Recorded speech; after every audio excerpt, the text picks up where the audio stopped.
Okay, today I'm gonna show the pins package. This relates to the same problem of trying to manage data better. So the pins package is one possible way I would like to consider. I think it's relevant to any one in our organization, and I think it meets many of the requirements that we would, I guess, desire for a good system to manage and use our data. So I leave here this issue number 38 in the data science incubator as like a summary that I used to develop this presentation. But let's just jump into the pins package. You can find the website at pins.rstudio.com. It's an excellent website with lots of resources, very good vignettes. Just as an example, I learned this package like in about 2 hours. And kind of just works. So I kind of like that it should be a very thin layer over the systems that we already have in place that we could add to like potentially improve a lot the way that we manage data. So the demo that I would like to show has a like minimum setup. You just install the pins package from CRAN. And then you're ready to use it, just with library pins as you would normally do. I also attach the tidyverse package for convenience to show some functions that I'm more familiar with. And I wanted to show here explicitly that the version of the package that I'm using is the one on-prem. It's a released version. You see no kind of dev versions and with like .9000 or something like that. So I'm just using the version you get from CRAN. So that's about it for setup, really. And then maybe you know, or maybe you don't know, that you can read data directly from a remote source. Imagine, GitHub or whatever. So in this case, we are using a URL that comes from Facebook. But you can use any resource remotely and read directly with the function like read.csv or read_CSV. So that's what I'm doing here. I'm first saving this URL in this URL variable. And you can just read this resource as you would normally do. You can see here on the right that I'm reading the data and I can show you the head of this data set. But what's the problem with that? Well, what happens if you go offline? Or what happens if the resource disappears? And do you really want to wait all the time for that data set to download every time you call it? You need it. So pins brings one solution to that problem, because by by wrapping basically the URL in the function pin, it will create a local cache of that data. So it will download it once and keep it there on your local computer, and only will download it again if it detects that the source has changed.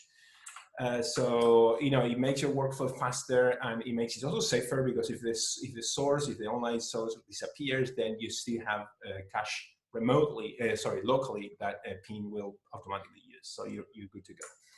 Again, so I'm reading the exact same data now with the pin wrapper around the URL. So a pin knows a lot of information about the data, so it has metadata about the data, and this is how it gets things from where it needs them. So with pin info and the name of an object, you can learn what information the package pins knows about that particular package. So another way you may want to benefit from pins is by actually creating a cache of an object that took some time to compute. So you may say that we start from that data set that we already have, but then we process it by, in this case, doing a group by and summary. But you can imagine this could be any complex computation, and you want to save that in a way that you can access it like really quickly later on. So you can include in your pipe the pin and just a name for this new version of the analysis data set. So that's about it. And now you can access the information stored about that particular object that you store on cache with a pin info again. And now with this new name that refers to the analysis data set. To the process data set. So you can see that pin knows how many columns it has, how many rows it has, and so on. And then later on, you can just get it from there, from the cache, with pin get. and you don't need to compute the thing again, just retrieve from the cache. So it's great for long-running analysis. Finally, well, not finally, actually, two more points to go. How you can find data sets? Well, Pin also knows about data sets stored in packages. So, for example, if you say Pin find and you tell it explicitly that the kind of Pin works with boards, it can look for information in different places. Those places are called boards. One of the possible places are the packages on CRAN. So you can say pin find, and you can give it a string to be matched on the name of the resource or a description of the resource, and say, okay, let's use the board packages just to narrow down your search, and it will retrieve these tables. It's just a data frame with every match of the word flight in any of the databases that pin knows about on the board packages. And you don't need to have installed any of these packages that provide those data sets to use them. So for example, here I don't have the package hflights installed, Houston flights installed. And yet I could use data from there by calling the function pin get. I give the name of the resource here. So let me do once again pin find to show you that the name of the resource includes like a format that is kind of owner repo kind of thing. So with pin get, if you get a resource with that syntax giving here the name, in this case I'm looking for this one here, the hflights package, the hflights data set. That's what it means in the board packages. So I can directly get that data set from that board, or if I did it before from a local cache, even if I don't have that package installed, which is great.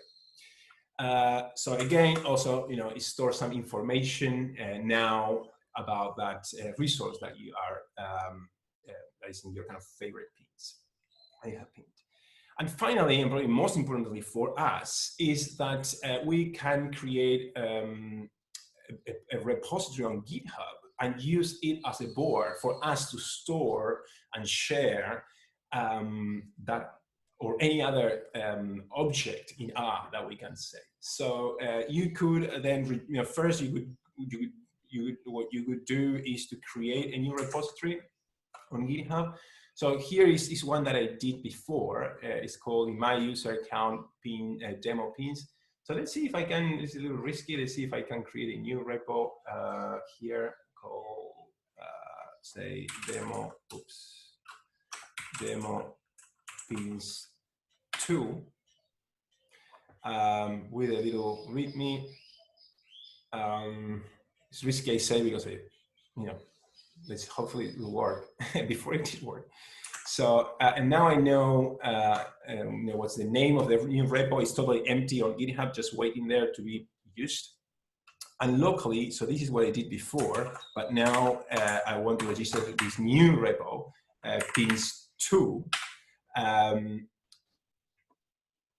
And it needs to know the token to my GitHub account. So I have that token stored, and I can retrieve it with this function so that I don't expose it publicly here.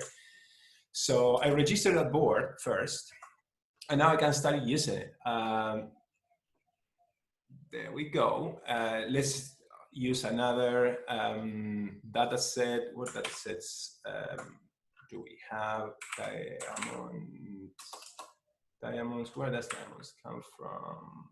Yeah, so let's use it as a diamonds here.